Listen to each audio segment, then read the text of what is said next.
Hello, hello. I wanted to share just a few words today to hopefully inspire you to take one step, just one step, towards your dreams and hopes and goals and aspirations. Because I had a very peculiar thing happen to me that wasn't so strange after all, but it made me realize a few things that I just want to share with you all while it's fresh. But first, if you haven't yet, my poetry book is out now, so I highly encourage you to check that out. The feedback I've been getting has been very sweet, and so I hope that if you buy it, you enjoy it. They also make phenomenal presents, so feel free to give them out. And I also have a newsletter. So if you haven't subscribed to my newsletter, that's where I share videos. I also share a lot of spoken word poetry, announcements, mindset shifts, and I have some courses in the works that I would love to have your feedback on. So please sign up for the newsletter to stay updated. So I say all the time to people, and I tell myself that our talents are gifts that we're meant to give to the world. So one of the first, actually the first spoken word poem that I ever released, that's part of it is printed on the back of my book cover. The last line is, keeping her hidden, I see now, is a sin. And the her is referring to the artist within. So we all have an artist within, or we all have hopes and dreams within us, and keeping those talents and skills hidden in a way is a disservice to humanity. I say that all the time. I have affirmations that remind me of that all the time because I do genuinely believe that we were given talents and skills in order to serve other people, in order to give back. However, even though I preach this, even though I repeat it to myself all the time, I realize I definitely don't always put this into practice because sometimes it can feel a little self-aggrandizing to say, I'm a gift. So I've had to force myself to share about my book because I know that it has the potential to help people if you want it. You know, it's not me selling a product, it's sharing, hey, you might find the insights in this useful or at the very least entertaining. But there's still that little resistance in me that says, don't be salesy, don't be self-promoting. And when we think of our talents and skills as a gift, sometimes that does feel like we're putting ourselves on a pedestal. But here's a huge reframe that I had because of something that happened to me. So, a little background. I have a bajillion projects that I'm working on right now in the best way. So I have my YouTube, I have the book that I just released, I have more books that I'm working on, I have my live spoken word poetry that I perform, I do in-person shows and online courses. I'm trying to promote the course I already put together. I have ideas for more courses. And one thing that I have been really interested in doing lately is an in-person workshop. My biggest problem though with a lot of these projects, oh, and short films. I have short films written that I want to film, but my biggest impediment to a lot of these is that I start them, I get a burst of energy and inspiration, and then I don't necessarily follow through. That's something I've learned about myself. I accept it. I know that eventually I do have the capacity to get things done. But here is what I want to share with you today because I think it can be really helpful for anyone listening because it just really kind of snapped things into a different perspective for me. So, the in-person workshops I've had in my head for over a year. I used to teach a lot of in-person workshops since moving to Florida to take care of my mom. I haven't yet because I just didn't really want to deal with the red tape of it. And I felt like I would need to do that through my company, but I have other ideas for workshops that are unrelated to what I do at my day job, and they're more around poetry workshops and inspirational workshops and confidence building workshops. And I do have a writing community filled with creative people who don't necessarily know how to present themselves with confidence when they're sharing their work. So I've had this idea for a really long time, especially after going to open mics and seeing really talented professionals who didn't know how to communicate and show their work in a way that felt comfortable for the audience because they were so nervous, which is understandable. So I've had this idea for a long time to teach a course to help these creatives show up with confidence. But I never shared that with anyone, and I never took the steps to make it happen because the venue, I was like, where would I do it? I know several venue owners who adore me, who in the back of my mind, I knew they would say yes in a heartbeat. But that was one of the stories I was telling myself, was that I don't have a venue. Then finally, about a month ago, I did reach out to one venue, and he's like, yeah, okay, it's $100 to reserve the space. And so then I was like, okay, let me get back to you. And I kind of just didn't respond for a bit, and then he reached back out and I said, hey, what's the deal? And I said, well, to be honest, I'm looking for a venue that doesn't charge because I don't know how many people will sign up for this. And he was like, oh, I think we can get the fee waived, don't worry about that. Another story I was telling myself was that, oh, okay, roadblock, therefore I'm not going to do it. So one of those stories was that I needed to have the perfect venue. The second, or that I wouldn't be able to find a venue that people wouldn't be willing to let me do it in their space. Second block was I thought it would be obnoxious. Like I thought people would find it promote-y, like salesy, to say, oh, Trisha wants to do her work here so that she can make money. Even though that's part of my intention. I would like to earn something for what I'm doing, and this is my livelihood.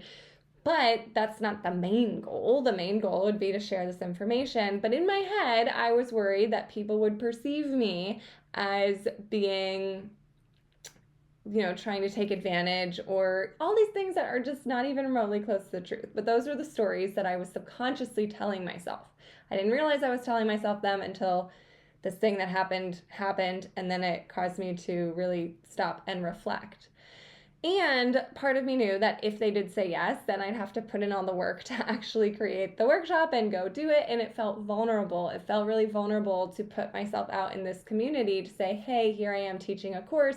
Because what if everyone says that's stupid? Or what if no one signs up? And then it will feel really disappointing. And so in self-preservation, to keep me from experiencing the potential rejection from the venue owners, the potential rejection from students not signing up, or the potential judgment of other people, like, who does she think she is teaching a course, I just kept dragging my feet on it. So I felt empowered enough to reach out to that one venue owner. He said there was a fee, and I was like, okay. But then he said that could be waived, so we're working on that course. Great. Step one. Now I've hit the block of now I need to set up an Eventbrite and a way to take payment and all of that stuff. So the logistics always take me a little while to figure out, but we always figure out them. It's fine. Then I was like, okay, that's in one community. There's a whole other community that I think actually has the potential to reach more people. I think there are more people who are interested in this sort of thing that could be on board. So I reached out to the founders of my writing group because one of them owns, with her husband, they own a distillery. It's a vodka distillery. And they host events there all the time. They host a writing group there all the time. But in my head, I was like, this is a little self-helpy, a little professional for a vodka distillery. So that was part of my hesitation reaching out. But I was in a text conversation with the two founders, and I just texted them. I said, one other thing yesterday, I just felt emboldened, and I said, I've been thinking about doing this online workshop for confidence for creatives to help introverts feel more comfortable speaking. I know that might be a little too self-helpy. I gave this whole big long thing. And I said, let me know what you think if we could do it at the distillery. Within seconds, one of them responded, oh my gosh, of course, that sounds amazing.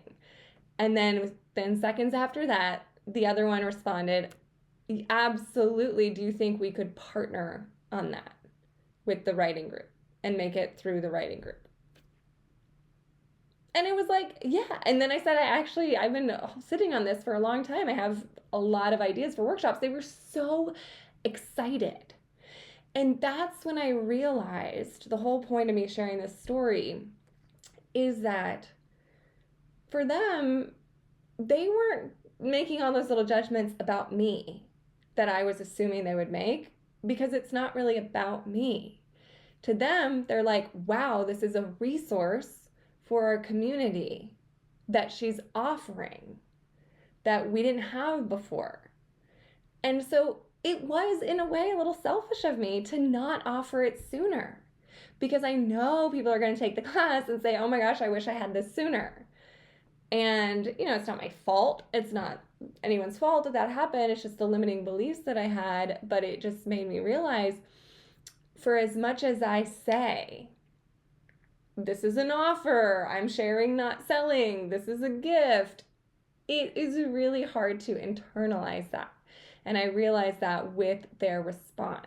They're seeing it as literally like, thank you for making that suggestion, because it will make everything better. So I encourage you to think about an idea that you've had, that you've been sitting on, that you've been putting off, and really get curious as to why you're putting it off. And if it's an excuse like the logistics or what will people think, there's probably going to be multiple categories here. Some of them are going to be logistical excuses. Some of them are going to be self-limiting beliefs and expectations that people are going to judge you a certain way or perceive you a certain way. So what I encourage you to do is really get honest with yourself. You may even want to journal this out and write out, like, why am I not doing the thing? And then the very last step is, maybe you're not doing the thing because it's work, because it requires discipline and focus and effort. So I know for me, finally, I think what clicked and what finally made me reach out is I was like, I am willing to do the work. At this point, I have crafted the material for multiple in-person workshops, and they're just sitting on my computer. And I'm like, okay, I have the energy, I have the time, have the motivation, I'm willing to do this, I have the courage to do it right now, so I need to make it happen. And so that's why I finally reached out. All those other excuses just kind of went away, because I was like, now is the time. And then look at that, it was easier than ever. So just remember too, any goal we want to achieve will require a certain level of effort, and we have to be willing to endure that in order to reach the goal. The reason why I've never pursued professional acting, even though I've always dreamed of being an actress, is because I've never taken the time to go on a bunch of auditions. That's a lot of work that I just have not, at this point in my life, been willing to do. I've submitted some virtual auditions, I've done things like that, but I haven't yet found the stamina or the courage or the desire to spend all my time researching auditions and auditioning and doing that day in and day out, as I know a lot of aspiring actors do. And so we have to decide, like, is it worth the investment? I know doing this workshop is going to be an investment of my time and my energy and my mental resources. And if I'm telling myself that's something I want to do, then I have to be willing to do it. But I think usually we are willing. In a lot of cases, we are willing to do what it takes, but we come up with all these stories and excuses as to why we can't. But I encourage you to remember, whatever you're holding back, someone else is waiting for. And I know that that's easy to hear, and it's really hard to internalize. Because again, I've said that a million times. I've had people say it to me. But it wasn't until I sent the text and I got the positive response that it really clicked in me, like, wow, they want this. Not we're doing you a favor by letting you do your workshop here. It's like, oh my gosh, please do that workshop here. That would be amazing. And that just shifted everything. So I encourage you to reflect on where in your life this might be happening. And the big takeaway for today, after you reflect on all that, is take one step, one small step. Send the text to the person. That'll just hold you accountable. Send a text to one person, or send an email, or make a phone call about what you want to do, because even doing that will give you some accountability. It'll make it real. And you can do it. You can. Take one small step and slowly start chipping away, because you don't know which of those steps is going to give you the internal shift like I had. I didn't expect sending that one text would have such a internal shift in my subconscious mind and bring all of this stuff up. And I know that's going to empower me to reach out and do more things in the future. And it's also going to empower me and hopefully empower you by hearing this story to see things a little differently, to know that we're not selling, we're not pushing ourselves onto people. If you have something to offer, it's an offering. You can receive money in exchange for that. That's not wrong or bad. So it doesn't make you sleazy or salesy to promote it. Again, I'm talking to myself here. But anyway, so I hope that was helpful. I hope you got something from it. Please subscribe to my newsletter. And I look forward to recording another video because this brings me so much joy.